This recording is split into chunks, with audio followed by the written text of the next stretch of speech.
¿Qué es alquimia femenina? Contanos en pocas palabras, así vamos entrando en tema. Bueno, alquimia es un método que invita a las mujeres a hacer un proceso de autoconocimiento muy profundo.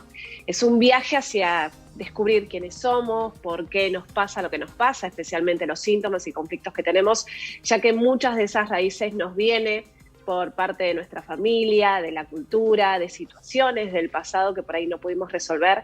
Básicamente lo que hace alquimia es hacer un viaje de sanación muy profundo donde aprendemos a pensar desde un lugar nuevo y aprender a cuestionar todas las creencias que tenemos. Pero eso cómo, analizando, por ejemplo, cómo actuaban nuestras abuelas, nuestras madres. A veces nosotros creemos que vamos a lograr, digamos, decidiendo actuar de una manera distinta y reproducimos modelos.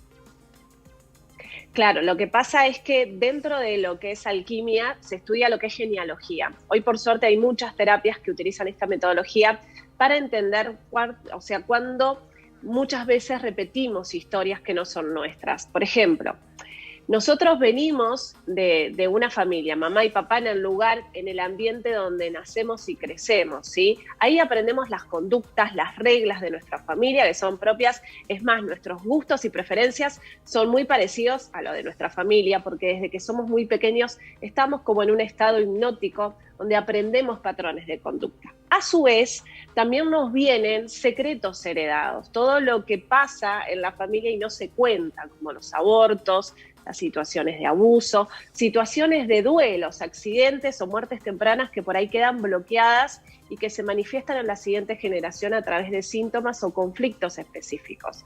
Entonces, muchas veces, revisando la historia familiar, uno obtiene muchas respuestas frente a lo que le pasa a la persona. Este estudio nos ayuda mucho a conocer nuestras raíces, a entender de dónde venimos, para saber también qué es lo que nos está pasando en nuestra vida actual. Entonces, cuando estudiamos nuestra familia, no solo estamos sanando nosotros, sino también estamos sanando parte de la historia familiar. Eso te iba a preguntar, ¿por qué sanar? ¿Por qué no nos hace bien, digamos, seguir el camino que, bueno, que nos marca nuestra historia? Bueno, el tema es que para crecer, para madurar, para aprender muchas cosas, necesitamos los conflictos. Los seres humanos, digamos que cambiamos cuando estamos frente al límite. Cuando hay una enfermedad o cuando, por ejemplo, tenemos sobrepeso, empezamos la dieta. Nunca lo hacemos desde un lugar saludable o desde un lugar sin esfuerzo, sin sacrificio. Tendemos a hacer esos cambios a través del problema. Por eso los problemas y los síntomas en realidad tienen otra cara, no es tan malo. Nos vienen a invitar a hacer un proceso de transformación.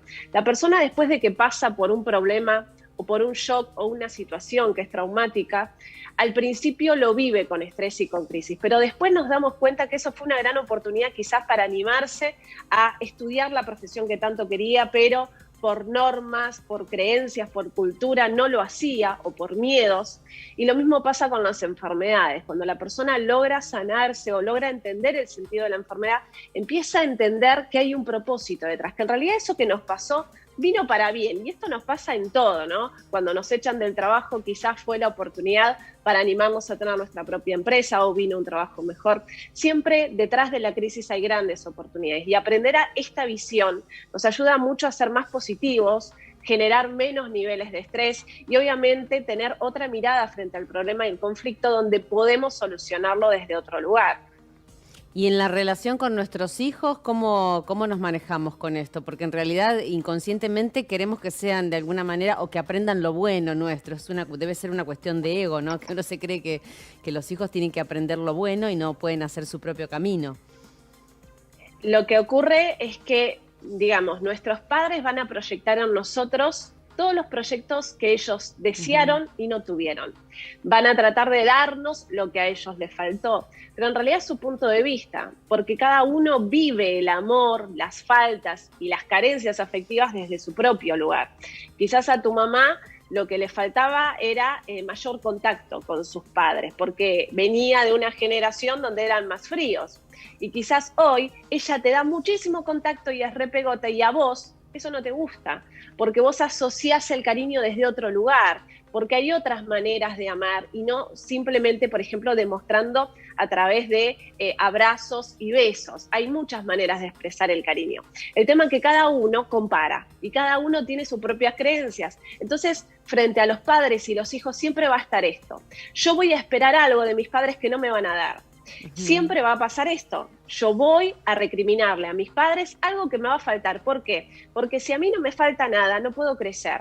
La falta es lo que me hace madurar, crecer y alejarme de mis padres para poder hacer una identidad individual. Si yo no me rebelo ante eso, no crezco. Y pasa mucho que por ahí hay personas adultas que todavía viven con sus padres, que los padres, digamos, hacen ese muro de protección y que la persona no puede salir de ahí, no puede madurar, no puede crecer, porque está en una zona de confort tan grande que, digamos, no tiene una meta propia desde ese pequeño estrés tan necesario para animarnos a crecer y hacer algo nuevo. Entonces me quedo ahí y me quedo en esa actitud infantil que muchas veces se materializa con esos temas de no generar dinero, de no poder progresar. Todos esos tipos de síntomas nos hablan de heridas infantiles, de todavía seguir en ese estado de estar enganchado en ese aspecto que todavía no podemos madurar, porque seguramente estamos queriendo resolver heridas infantiles que todavía no sanamos y que las proyectamos obviamente en nuestra pareja, en nuestra falta de reconocimiento,